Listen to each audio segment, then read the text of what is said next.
And we are back for the Season 8 full season review.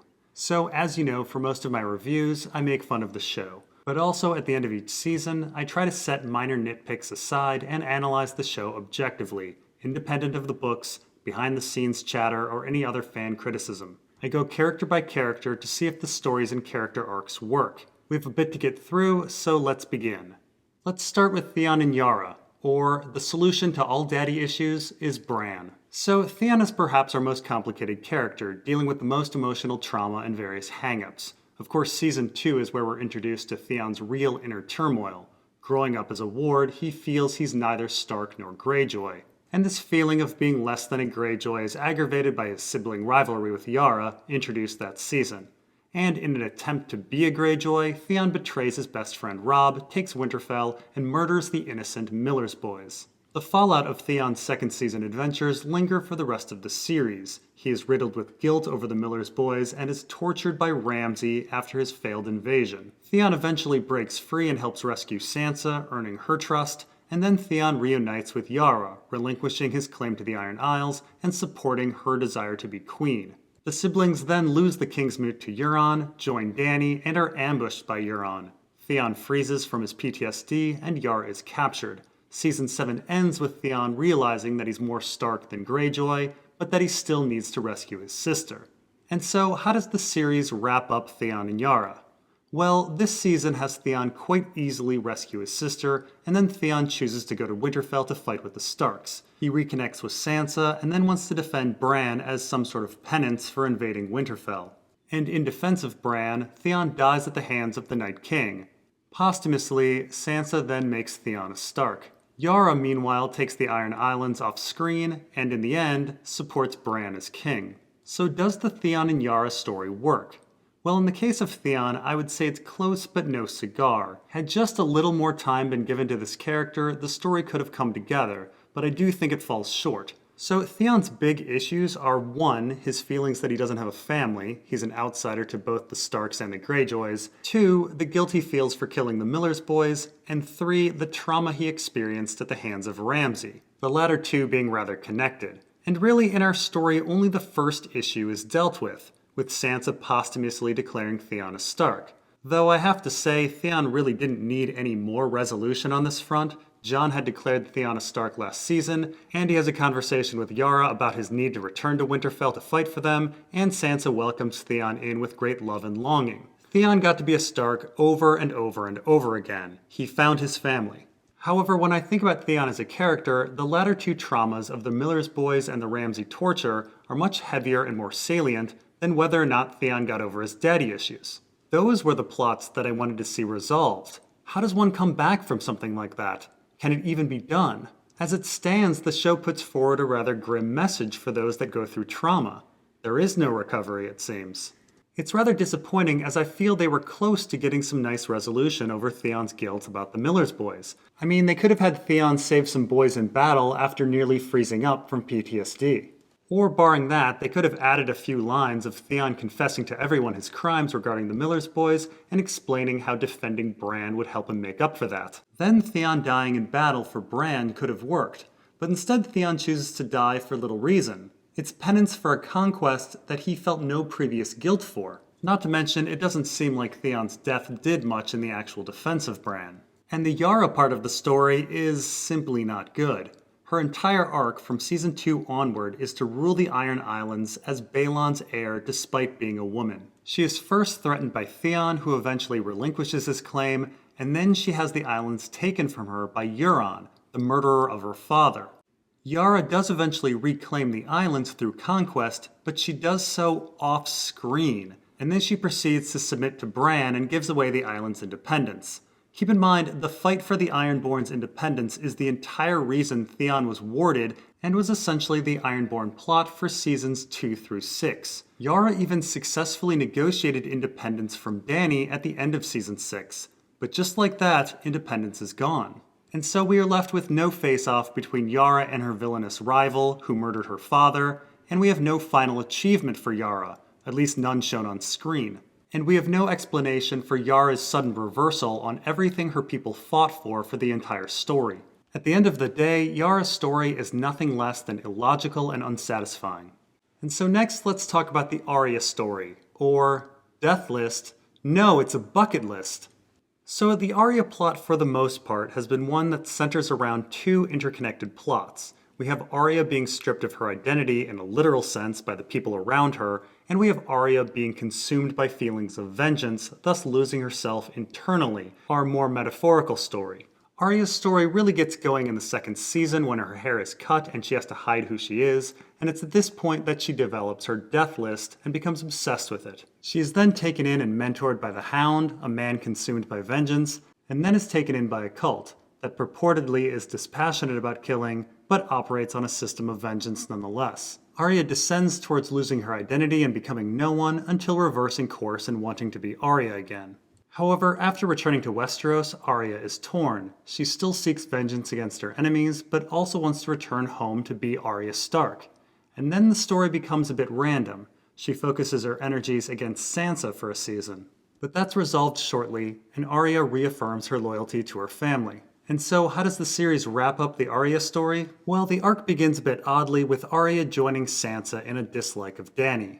She also has a romance with Gendry, and Arya participates in the fight against the army of the dead, even being the one to kill the Night King. It's only after the battle for Winterfell that Arya resumes her plot for vengeance, focusing on Cersei. She reunites with the Hound, travels to King's Landing, and then is told at the last moment that killing Cersei is one step too far towards losing oneself in vengeance. And so Arya doesn't go through with the murder. Later, she affirms with Jon her problems with Dany, and in the end, Arya decides to sail off west of Westeros. So does the Arya story work? Well, this is a situation where less probably would have been more.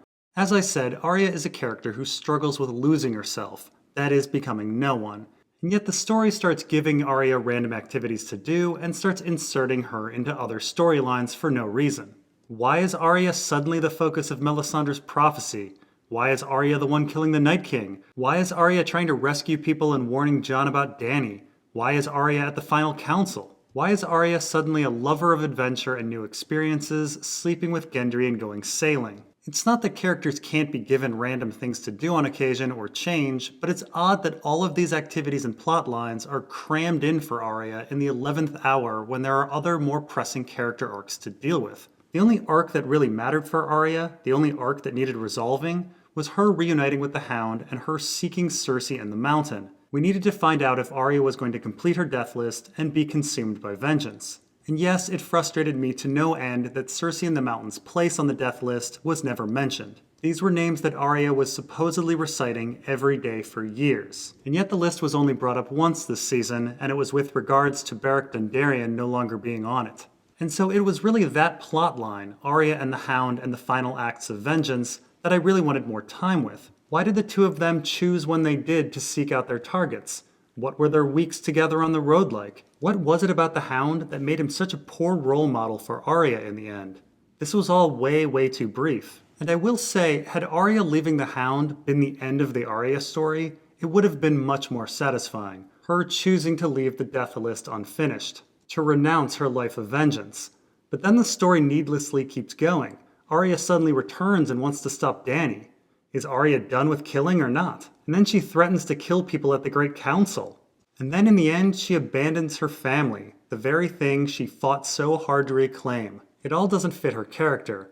Yes, we have a random line from a couple seasons ago about her heading west, but that hardly outweighs years and years of Arya struggling to get her identity back. Suddenly, Arya is an adventurer? I just don't buy it. And so overall, I do admit that Arya successfully completes a character arc, but the background noise around it kind of spoils it.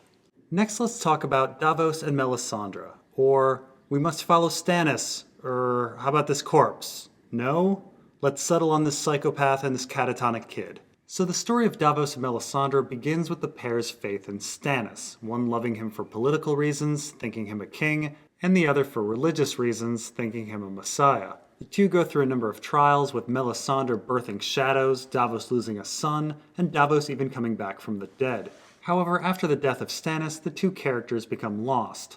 After spontaneously choosing to resurrect Jon Snow, they then follow him and have the same fervor that they did for Stannis. The two both want to stop the army of the dead, though Melisandre is forced to help from a distance after it's discovered that she sacrificed Shireen. And so how is the Davos and Melisandre story wrapped up?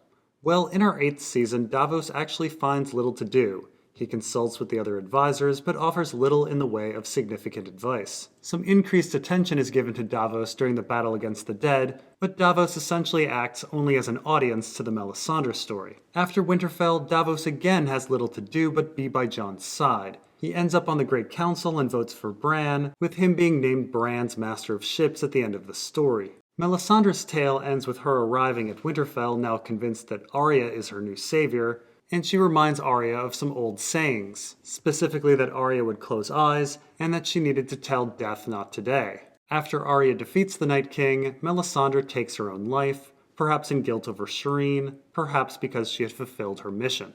And so do the Melisandre and Davos stories work? Well, in the case of Davos, his tale fizzles out in a rather unsatisfying way. Davos is brought back from the dead with the implication that he would have a large role to play, but as time went on, that role diminished. He directed Stannis North, he convinced Mel to bring Jon back to life, and then he did nothing for nearly 3 seasons. He lingered, and he lacked much motivation to do so. He had little reason to resurrect Jon, he had little reason to follow Jon afterwards. He wanted to fight the army of the dead, but he had never seen the army of the dead. And at story's end, there was even less reason for him to be following Bran, or for Bran to choose him as Master of Ships. The characters never spoke and had nothing to do with each other, and yet, there they were. The Melisandre story does fare better as her character gets some closure. She finally finds who she's been searching for her whole story, her prince that was promised. And it does seem fitting that Melisandre would end her life after fulfilling her mission. She seemed tired and she seemed guilty, though I do wish Shireen's name was mentioned. Now of course, it is odd that Arya was chosen to be Melisandre's prince that was promised. It comes out of nowhere, being based on a random throwaway line from years ago that needs to be twisted in order to fit. I get that there's an attempt at subverting expectations here, but ideally tropes are to be subverted with some fitting irony. I don't see how Arya being the focus of Mel's prophecy is fitting.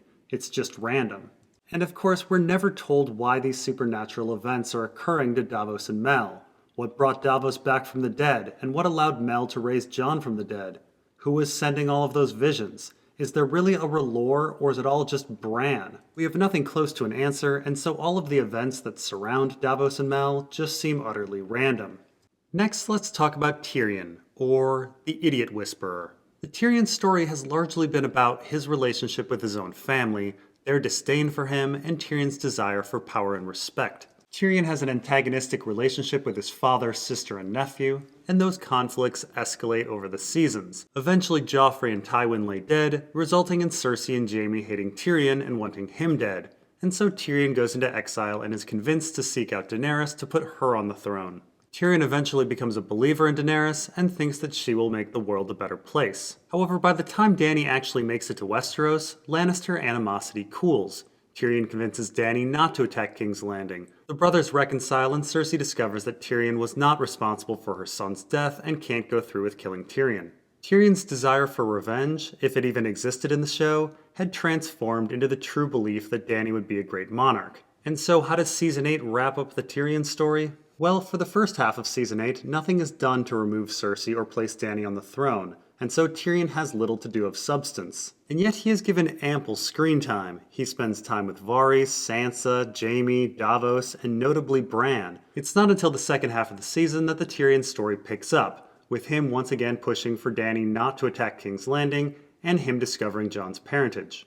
Doubt suddenly grows within Tyrion as to whether Dany is a good ruler, and he communicates this with Varys. Varys attempts to overthrow Dany, and Tyrion turns on him. Tyrion tries to negotiate a surrender with Cersei, fails, but is still convinced that he can save the city and Cersei, and so he helps Jaime escape in hopes that he'll run off with Cersei to the Free Cities while telling everyone that the bells will be rung to signal the city's surrender. Tyrion's plan fails though, with Jaime and Cersei dying and the city being destroyed anyway. Tyrion is distraught, quits his hand, and is arrested. While in prison though, he does successfully convince Jon to assassinate Dany, and afterwards, while being put on trial, he convinces everyone to support Bran as king, and in turn, Bran makes Tyrion hand. And so, does the Tyrion story work? Well, one major difficulty that the Tyrion story had was finding resolution between Tyrion and Cersei. These are two characters who have had only one conversation in 4 seasons, And so after so much time apart, the dramatic tension between them understandably dissipated, and in a sense, after Tyrion and Cersei vented at each other at the end of Season 7, the feud appeared nearly put to rest. Neither character seemed to have the rage or obsession to continue, with the exception of this odd Bronn scene with him being sent off with a crossbow. A plotline that was so utterly out of place with the rest of the season. But although Tyrion didn't seem to hate Cersei, he also didn't have much urgency to save her. Yes, one could perhaps assume some sort of subconscious desire to protect his sister with all that bad advice he gave to Dany, but there's no dialogue to support this, at least none from Tyrion, and one has to go very far back in the show to find Tyrion speaking pro-family, pro-Lannister. And yet, at the end of Tyrion's family arc, we have him lamenting the deaths of not just Jaime, but Cersei as well. How did Tyrion feel about his sister? Did he hate her? Did he love her? Was it both? Does he feel guilty that so many of his family died from his decisions? We don't know, as no dialogue is given to this issue. Tyrion tells us his feelings about Jaime, but these feelings are exactly the same as they were on day 1 of the series. Sadly, with all of the screen time given to Tyrion, we don't really understand his feelings for Cersei, or vice versa. Instead, Tyrion's feelings for Dany really take center stage, though again this plot doesn't pick up until the 4th episode of the season. All at once, the questioning of Dany's sanity begins, but there isn't really anything that warrants this sudden shift for all of the characters to go against her. We will talk about this a lot more when I get to the Daenerys story. Tyrion even betrays Dany and frees Jaime based on some sort of baseless hunch that Dany is going to go crazy. But the oddest thing about Tyrion's arc is how little responsibility he takes. He speaks of everyone cheering Dany as she grew more and more powerful and places the burden of killing her on Jon. But Tyrion seems to have little guilt for his role as her hand. This is incredibly significant as it's Tyrion who ultimately proposes Bran to be the ruler and proposes the election of monarchs. What was it about his journey with Dany that brought him around to this decision? How is Dany different from Bran? Didn't she have a great story? Wasn't she also sterile? What made Tyrion think that Bran was going to be great when Dany wasn't? And why should anyone at the Great Council listen to Tyrion? And so for this reason, I really think that Tyrion's story doesn't work at all. His family plot fizzles out without any exploration of his feelings and his motivation towards Cersei, and his political plot with Dany shifted around in the wind with no rhyme or reason. And I don't even think the Tyrion character changed very much as a person over the course of the story. Besides swearing off sex workers for some reason, how exactly did Tyrion change? And how did this change bring us to him proposing revolution in Westeros? For such a central character who had such a long adventure, it's amazing how static he was and how little he learned. Next, let's talk about the Jaime story, or redemption, according to no one except Brienne. So the Jaime story has always been one about the complexities of keeping oaths, as well as his obligations to his family, namely Cersei. Jaime is a man sullied with the nickname Kingslayer for breaking his Kingsguard vow in favor of his family, and later he viciously tosses Bran from a window and kills his cousin, all for his love of Cersei. But then he swears a new oath to Catelyn Stark to protect Sansa and Arya, and he befriends Brienne as the two make their way to King's Landing. A new Jaime appeared to be emerging, one who is more interested in keeping his promises to non-Lannisters, and one that is a bit less selfish. However, after Jaime tasks Brienne with protecting Sansa, the Jaime story is diverted for a time as he tries to rescue Myrcella, deals with the High Sparrow, and lifts the siege at Riverrun. And then he's made busy fighting a war against Dany. After he discovers that the Army of the Dead is coming, though, Jaime makes a new oath to fight for the living, causing him to leave Cersei. And so how does the series wrap up the Jaime story? Well, the season opens with Jaime facing the music about his past oath-breaking. He stands before Dany, and due to Brienne vouching for him, he's spared. Jaime also faces Bran, who, for his own reasons, does not expose Jaime's crimes. Jaime then proceeds to honor Brienne by knighting her, and begins a romance with her. However, it's not long until Jaime is reminded of the upcoming battle for King's Landing, and decides he must return to Cersei. He explains that he's not a good person, and must be with his sister. Jaime is captured on his way to Cersei and has to explain to Tyrion again that he's not a good person and must be with his sister. Tyrion releases him, he heads to the Red Keep, kills Euron along the way, and then Jaime and Cersei attempt to escape but die beneath falling rock. It is Brienne who closes Jaime's tale, writing a full rich history of his deeds, and stating in the end that he died protecting his queen. So, does the Jaime story work? Well, I certainly see what was trying to be portrayed in the final scene with Brienne. Jaime finally broke free of the Kingslayer title and had a full life that dwarfed the one infamous deed of his youth. Additionally, I think there's an attempt to portray Jaime as ultimately keeping his greatest oath. Brienne writes it as Jaime keeping his Kingsguard oath to protect his queen, but the greatest oath is Jaime's oath of love. He vowed to love Cersei, and he does so to his dying breath. So that's what Brienne writes, and I like that story quite a bit. However, that's not really what the showrunners portrayed. The Jaime on screen just comes off as capricious. He spoke in the bathhouse in the 3rd season of how he wanted to protect innocents, which is why he slew King Aerys. But later, he doesn't bring this up with Dany, and later with Tyrion, he says that he doesn't really care about innocent people. Also, Jaime leaves Cersei to keep his oath to fight for the living, but returns to Cersei not because of oaths, but instead with the rationale that he's not a good person and can't quit his obsession. The noble purpose that Brienne puts on Jaime in retrospect is at odds with everything that comes out of Jaime's mouth. It all makes Brienne look heartbroken and projecting. Jaime himself seems completely unaware that he is an oath keeper by returning to Cersei. He sees her as an addiction, not an oath. Not to mention, since Jaime was kicked out of the Kingsguard in the 6th season, his fulfillment of oaths on the Kingsguard front aren't even an issue. And I have to say, having a fight with Euron shoehorned into Jaime's final moments really ruined things quite a bit. There was no significant rivalry established between these characters, and the fight doesn't advance the Jaime-Cersei story at all. Euron should have been killed by Yara, or barring that, Dany could have killed him at sea when she destroyed his fleet.